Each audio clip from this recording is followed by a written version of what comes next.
Hello dear friends, welcome back to our YouTube channel The Nursing Heights. I hope so you all are well and good. So today we are going to discuss on a small and important topic that is mid upper arm circumference. इसके बारे में जानते हैं कि mid upper arm circumference क्या होता है, कैसे मेजरमेंट किया जाता है, क्यों इसका मेजरमेंट किया जाता है, किस चीज़ के लिए हेल्पफुल होता है, सारी चीज़ें डिस्कस करेंगे जो एग्जाम के पॉइंट ऑफ व्यू से इंपॉर्टेंट है। तो चलिए शुरू करते हैं। सबसे पहले बात करते हैं कि मिड अपर आर्म सर्कमफ्रेंस होता क्या है।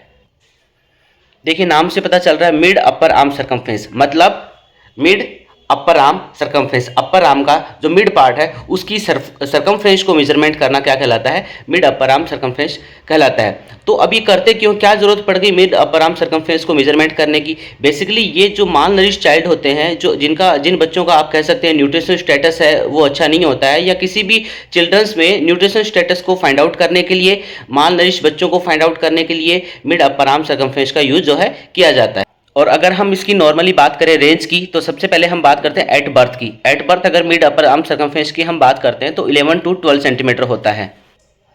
देन बात करते हैं हम एट 1 ईयर पे इसका मिड अपर आर्म सर्कमफ्रेंस होता है 12 to 16 centimetre, right. And then 1 year to 5 year जो होता है वो इसका रेंज जो होता है वो होता है 17 सेंटीमीटर। तो ये रेंज जो है आपको हमेशा याद रखनी है। एग्जाम में रेंज पे क्वेश्चन पूछा जा सकता है कि किस एज पे कितना मिड अपर आर्म सर्कमफ्रेंस होता है। अब बात करते हैं कि मिड अपर आर्म सर्कमफ्रेंस का मेजरमेंट किससे किया जाता है। क्या आप नॉर्मल इंची टेप से मिड अपर आर्म सर्कमफ्रेंस का मेजरमेंट कर सकते हैं? नो, कभी भी नहीं करना है, ठीक है। Mid upper arm circumference measurement करने के लिए स्पेशल टेप होती है जिसका नाम होता है साकी टेप। आप इमेज में देखेंगे साकी टेप क्या होती है, उसके बारे में हम सारा अच्छे से डिस्कस करेंगे। तो हमेशा पहला क्वेश्चन यही पूछा जाता है कि साकी टेप का यूज किस लिए किया जाता है, मिड अपर आर्म सर्कमफ्रेंस को मेजरमेंट के लिए किया जाता है। ओके, एग्जाम में साकी टेप का इमेज बेस्ड क्वेश्चन भी 1 से 2 बार पूछा गया है, तो आपको इमेज बेस्ड पे अच्छे से ध्यान रखना है। इमेज में आपको दिख रहा होगा ये है साकी टेप।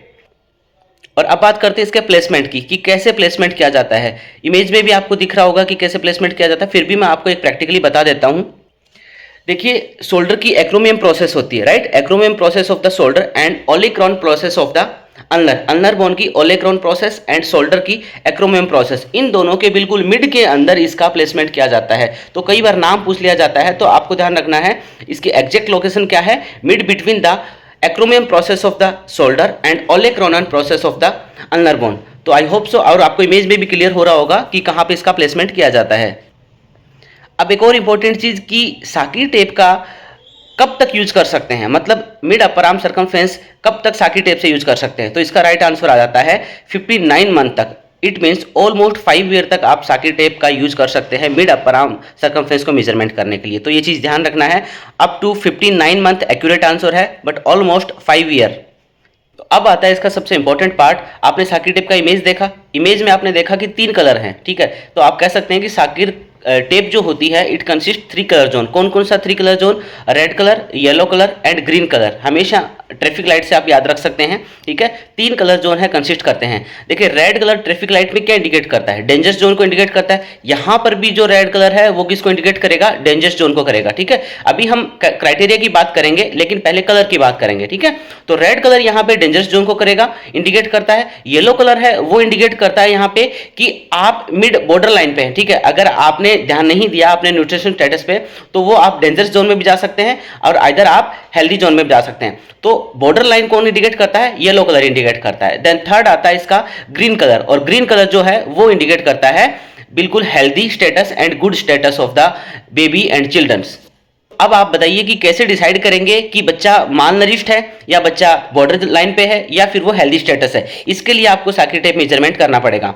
तो जब साकी टेप का आप मेजरमेंट कर रहे होते हैं, अगर उसका रीडिंग जो है वो लेस देन 12.5 सेंटीमीटर आता है, it indicate the red colour zone and red colour zone indicate the mall nourished child. I repeat कि जब भी साकी टेप का रीडिंग जो है वो लेस देन 12.5 सेंटीमीटर आता है, इट मींस आप रेड कलर जोन इंडिकेट करता है और रेड कलर जोन में आता है बच्चा माल नरिश्ड है। देन अब बात करते हैं हम बॉर्डर लाइन की। अब बॉर्डर लाइन में इंडिकेट करता है कौन सा कलर, येलो कलर, और येलो कलर का जो रीडिंग होता है वो होता है 12.5 centimetre to 13.5 centimetre. It means अगर रीडिंग जो है वो 12.5 टू 13.5 सेंटीमीटर आती है, it means your children at border line, ठीक है। एंड देन बात करते हैं हम ग्रीन कलर जोन की, मतलब मोर देन 13.5 अगर रीडिंग आती है तो it indicate the green colour zone and green colour zone indicate the baby का स्टेटस कैसा है, हेल्दी है, वो बच्चा कैसा हेल्दी है। तो आई होप आपको ये तीनों कलर जोन और इनकी रीडिंग जो है समझ में आ गई होंगी। अब इसी से रिलेटेड एक और क्वेश्चन पूछा जाता है एग्जाम में, that is Bengal test.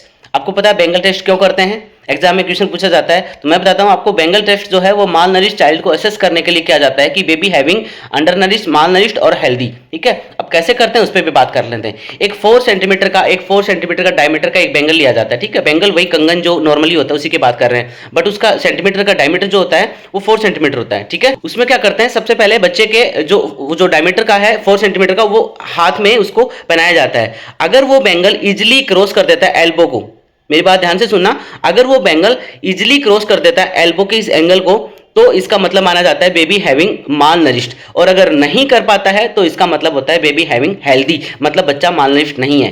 Clear है? तो ये होता है बेंगल टेस्ट। अभी तक तो नॉर्मल क्वेश्चन ही पूछा गया था, बेंगल टेस्ट क्यों करते हैं, तो याद रखना है बेंगल टेस्ट माल नरिश्ड बच्चों के लिए किया जाता है, उनको असेसमेंट करने के लिए किया जाता है। तो ये था आपका एक छोटा सा और important topic mid upper arm circumference का, जिसके ऊपर एग्जाम में क्वेश्चन पूछा जाता है, साकी टेप के ऊपर क्वेश्चन पूछा जाता है। आई होप सो आपको समझ आया होगा, and thank you so much for watching this video and keep supporting the our channel the Nursing Heights. Thank you so much.